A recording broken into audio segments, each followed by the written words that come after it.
Well, hello, Young and the Restless Daily Recap fans. Today's daily recap is for Friday, September the 9th, 2022.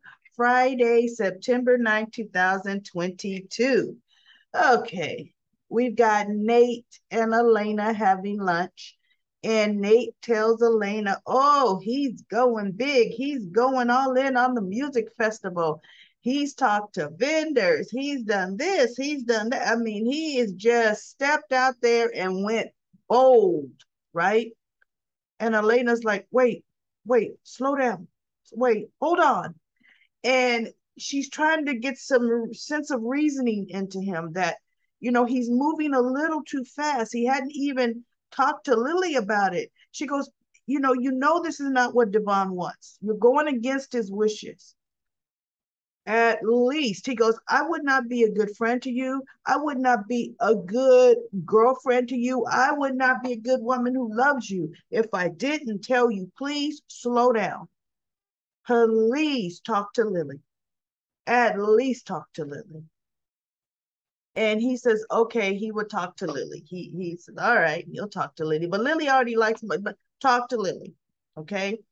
Well, Jill calls this emergency teleconference that nobody knows anything about. So that comes a bit later. Victor runs into Nick and Nick and Sharon had just dropped off Faith. Sharon's still a little emotional, teary eyed. They were going to society just to have a quiet lunch and, maybe a few drinks because Nick was a bit emotional too. So Victor's walking in and he says, hey, why don't you two join me for lunch? Nikki has a meeting. I was going to have lunch by myself. Sharon looks at Nick. Nick looks at Sharon because Victor is definitely not Sharon's choice of lunch partner, but she is respectful and cordial to Victor, right? So Victor says, I'm going to go in and get a table because, just because I invited you to lunch, that means you're going to have lunch with me, my boy. So anyway, Nick says, look, I know this is not what you had in mind. I mean, and if you really don't want to, I understand. She's like, look, I can deal with it. It'll be a distraction for me, you know. So she goes in, they sit down, and Victor's like, well, you all were standing out there like you were deciding if you wanted to have lunch with me. And Nick kind of glossed over that, like, yep, Dad. So Victor's talking and he asked about Faith and how did it get settled, which made Sharon, because he said some good fatherly words, whatever Victor said, made Sharon cry emotionally. She's like, excuse me. So she steps away. She's getting ready to text Faith right away. And she's like, oh, God, I gotta let her go. I gotta let her do her thing, right? So she gathers herself and she comes back. And Nick and Victor were talking, and so Nick and well, he ends up telling Victor, look, Sharon knows everything already because he was talking about your brother Adam and this, and this. And Nick is like, you know what? I understand finally, probably for the first time in my life, why Adam is the way Adam is. I understand him because now we share similar circumstances. And his father first is looking like, I don't know what you're talking about. And he goes, we both killed somebody, Dad. And he goes, Sharon knows. And then he's like, this kind of stuff, for one, shouldn't be talked about here. For two, outsiders shouldn't know. He goes, you better thank God that I have Sharon to talk to because I'm struggling with this, struggling. Okay. Mom, Adam, and Sharon both think I should see a psychologist behind this to get me some help. I haven't decided. So, no, Sharon knows. You can speak freely in front of her. I will not apologize what I did for my children. I did what I did, and I'll do it again. And so he's like, Dad, I'm not asking you to apologize.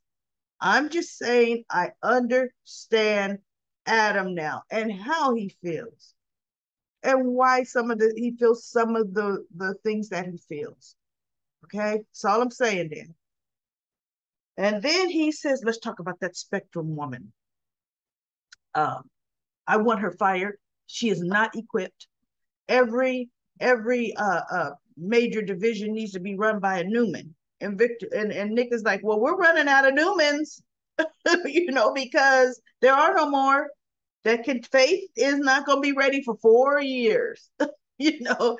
And look, Noah don't want nothing to do with that. Although you would think, since Noah is an artist, you would think media would be up his alley, but he's not kind of like that journalist thing. That's just not Noah. He's freelance, right? So he says, this is what I want you to do. We're gonna fire that Spectre woman, and then I'm gonna put you over new media. And Nick is like, wait, no. Vic and I work well together. I have an executive role at Newman. I like my role. I do not want to be CEO of Newman Media, because Nick's thinking, for one, I'm in a higher position where I'm at, period. You know, which is actually Adam should have had an executive role in Newman, not over Newman Media, a division of theirs. So Nick says, aside from the fact you only want to do this because you want to stick it to Adam. And Victor, what are you talking about? Stick it at, what are you? He goes, because Adam went to work for Jabot. That's why you want to rub putting me in his position in his face. That is not at all what I'm doing. Yeah, yes, it is. He's like, yes, it is, Dad. And I'm not going to play that game. I'm not going to be that pawn for you. See, that is one thing about Nicholas. Nicholas will sit back and say, nope, not me. And if you push me too hard, you want to know what I'm going to do, Dad? Because you know what I'm going to do. You push me too hard, I'm going to walk right out that door just as fast as I walked in that door, because I don't like this kind of thing at all. I was offered a position that I liked, and I'm doing well. And my sister and I are working well together. Just because you're mad, no, you're not. So Victor just sitting there, like, really not knowing what to do with that. Well, guess what? Good. Thank you, Nick, because you are right. You're right with that. So then we have Nate. Nate leaves the meeting with Elena. He goes back and he does immediately go to see Lily, but Lily's not in her office. Billy is there. And they're talking, and then Nate bashes Devon again. See, that's the kind of thing that needs to stop. There needs to be a level of respect that will be shown for upper leadership, period. No disrespecting. And he disrespects Devon every chance he gets to anyone who will listen. And most of them will say, well, I don't see that kind of actions in Devon, but they don't let him say stuff like that, you know? So then he's talking to Billy and he goes, you know what, Billy, I have an idea. I want to pitch by you since Lily's not here. And Billy's like, well, yeah, of course you can pitch the idea to me, but just understand that I can't make the call and I can't make the decision. So actually, I'm trying to see what my first picture was. Oh, yeah, I'll get back to them. I can't make the call. And no, you know what? Let's go to Sally and Adam first before I get into Nate, because Nate kind of escalates the things that he does, kind of moves along through the story. This is one scene between Sally and Adam. Adam is pulling her right back in. And oh, she was just melting and crumbling beneath his little hand. She's putty. She's putty in his hands. Just whoo, can't contain herself. He's all he's got to do is apologize and say, look, I was wrong, and I miss you. We need to be able to talk as friends. We need to be able to just kind of get back to where we were a bit. And, and he's leaning in and she's leaning in and they she almost kiss. They almost both kiss each other, right? But then her phone buzzes and she catches herself and she reaches behind in her purse. Although, guess what? She has her purse behind her that she can't even see at a public bar. I was expecting her to reach behind for her purse. And she look and say, "Hey, has anybody seen my purse?" I mean, come on, who does that? Right? So she gets out her phone and it's a text from Chloe saying urgent, something urgent's happening at the office. So she instantly starts looking around the poolside deck tops, thinking, where is she? Because she knows Chloe would do that to get her away from Adam, right? And he goes, what are you doing? She goes, I've got an emergency text. I got to get back to the office. I thought Chloe was here trying to get me away from you because, that's what she would do. She goes, but she's not here. So I guess there really is an emergency at the office. I have to go. And he's like, well, are you sure? He goes, no, no, no. I have to go for multiple reasons. I need to go, right? So she gets up and she kind of flusters off. And Adam is just looking because Adam already knows, I got you. I got you back. Because see, for one, Sally was never over him. So it was not too easy to get back in that door. Okay. So that was that scene. But then now we're up to Nate. So Nate says, Billy, can I pitch this idea to you? And Billy says, just understand, I'm not a decision maker.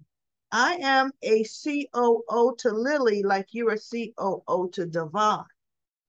I'm here to support Lily. I can't make a decision like that, right? And so he goes, no, no, no, I just want to pitch the idea. So he pitches the idea, and Billy's like, man, that sounds great. That sounds good. You've done a lot of research. I think it's phenomenal. We're talking Billy, the gambler, right? See, this is a little risky. This is a little, let's do it. Let's take a chance. That's right up Billy's avenue, you know. But one thing Billy did tell Nate, one thing that I've noticed over the years with Devon is he's a very cautious business owner. He doesn't believe in rushing in and doing anything. I know that about him. So Nate kind of looked like, well, yeah, that might be so, but this is a new air and we need this, we need fresh, we know whatever.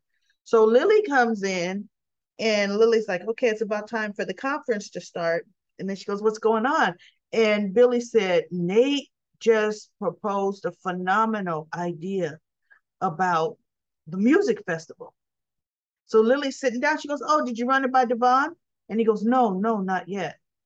And so she's just kind of looking because actually, remember at their last meeting, she gave Nate a completely different assignment that he's supposed to be working on, and he's supposed to be reporting his results back on that assignment. It was not this music festival angle, right? So she goes, well, okay, you know what? I do want to hear it, but right now we have the teleconference with Jill and Devon. After the conference, I'd love to hear it. So Billy says, well, why doesn't he just pitch it during the teleconference? And so Nate's like, well, but I think it needs to be, I need to just tell Lily first, and then go, no, they're gonna love it. And I'm thinking, big mistake, right? So they all sit down. They're all looking at the screen with split screen with Jill and Devon, and they do their little niceties. Talk about little Moses going to college, talking about what's going on, and they all kind of give their little blurbs with the business. And Nate asked Devon about Amanda and Amani's mother, and he gives it just a quick thing on Anaya, and so they get started. Lily's like, well, look, let's find out, what's going on. So Jill goes, well, before we get into why I called you here, what have you all been working on? Nate, what's going on with you? You're the newbie on the block. So Nate actually says, I've been working on the music festival. Devon looks like, wait, are we talking about the same music festival that I like put a pin in and put on the back burner, right? Because he goes, yes, yes, that music festival. And I have addressed all of your concerns. You said it's too soon. So I just pushed the date back a bit, and he goes, so Nate continues to pitch. And Jill is like, wow, you've done a lot of research. And he goes, and I've reached out to artists, and this artist is on board. And he and Devon is like, you've already talked to artists? And he goes, yeah, and I got so and so on board. I guess he's a big name. And he says he'll do it for free if it's for a worthy cause. I feel we should, you know, uh, couple it with this charity and that charity. And he goes on and on. And Devon is just like, huh. He goes, I know, you feel this is too soon for our company, but I have addressed all your concerns. And so Lily's like, well, it does sound like you've done a lot of work on it. And Devon is just kind of like, so in other words, we're going to just ignore my decades of experience in this.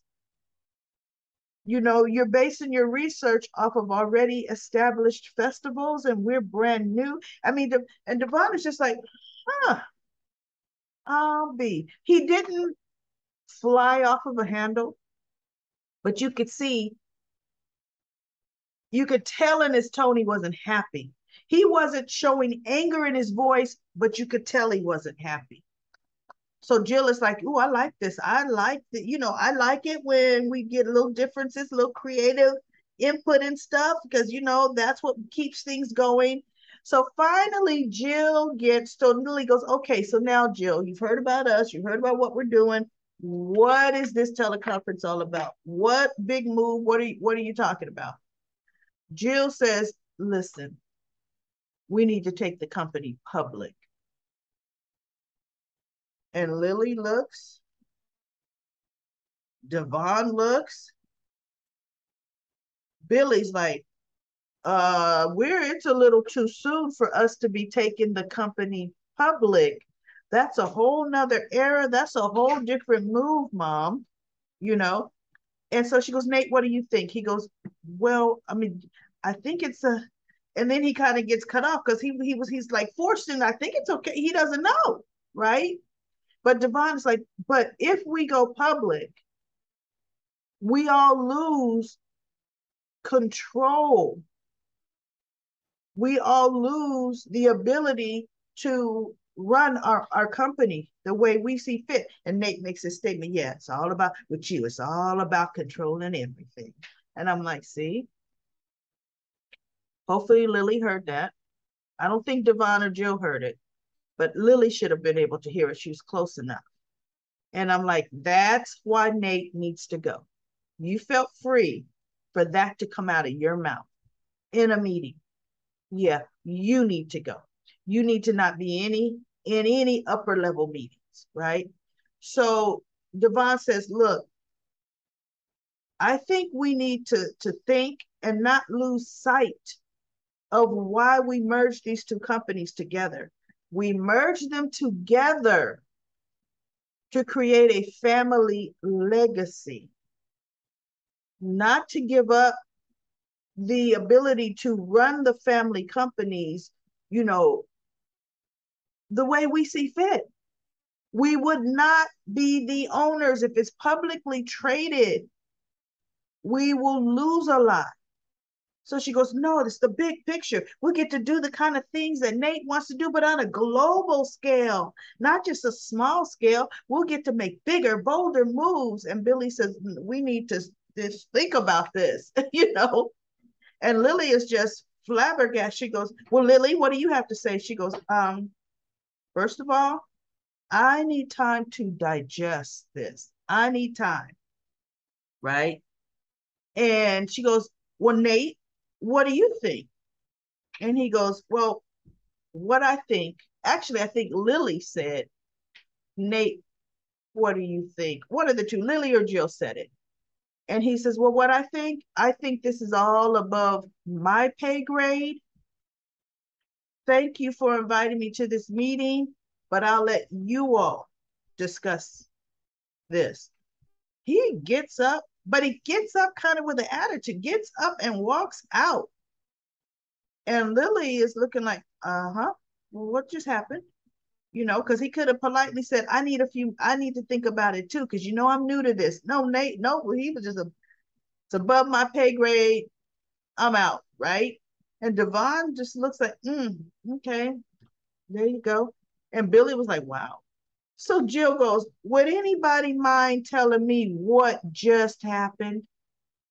And they're all looking at Jill like, ooh, oh no, right? So Nate goes out, whips out his cell phone. He's calling one of the major, I guess the major person that he had to put the down payment maybe on the venue. Say, what's that cancellation cost again? And they said, well, yeah, it's very expensive and it's X, Y. He goes, no, I know that. I know. Invoice me. Yes, right. Cancel it. Invoice me. The company will pay for it. And I'm thinking, okay, so what's his beef now? I was like, why is he doing that? And so he's sucking his jaws, and Elena's like, Nate, what's going on? And she goes, you were right. I never should have came and worked with family. I'm out. And Elena's just kind of looking like, what? And then and the funny thing is, it's this whole pouting brute mad. It's like, what happened? So I'm looking forward to Monday to find out, okay, what happened? What's ego? What ego thing does he have going on? See, I don't know. And I don't know if he'll really tell Elena, but he'll tell Amani. And Amani will say, you're right, you're right. Oh my good, no, you're right. So anyway, that's what happened on The Young and the Restless today. I have a couple of comments on Comment Corner. Libby says she was so happy to see Phyllis stand up to Jack. Right, me too. Instead of trying to curry his favor. Yep, Jack doesn't deserve that. And then she said she liked my comment that I made that, you know what, I could watch a whole month of The Bold and Beautiful in 30 minutes. I might do another. And we'll see. I may or may not do it. And then we have, let's see, there's one more comment, actually two. We have Monique said she would be awesome, or it would be awesome if Sheila came back to town and wreaked havoc. What she's saying is, we've got LaShanta saying that Nikki's getting ready to go to see Deacon Sharp in LA. Well, she might run into Sheila because right now I do know Sheila's wearing a stupid wig. She's wearing a wig. And you know what? I was looking for some glasses. I don't have any glasses on my desk. That's just like me putting on some glasses here and pretending, and I'm somebody else. You don't recognize me, right? That's like I wear my black little turban here. There is gray up under here, folks. There is gray. But if I took it off and just had my gray hair, you all would be, who is that? Do we have a brand new daily recap? Because we don't recognize her. Her hair is different. Yeah, right. Okay, you're right. So people run into Sheila, from what I know, on Bold and Beautiful. All she got on is a wig and is speaking. Yes, no, I've never met you before. I don't know who you are. Oh, get out of here with that. I don't even want to talk about that. So anyway, but Nikki's on her way to see Deacon, and let's see how that happens. But that is it for Friday's daily recap of The Young and the Restless. I will be back on Monday. Let's see what happens in Genoa City next week. You all have a phenomenal, phenomenal weekend.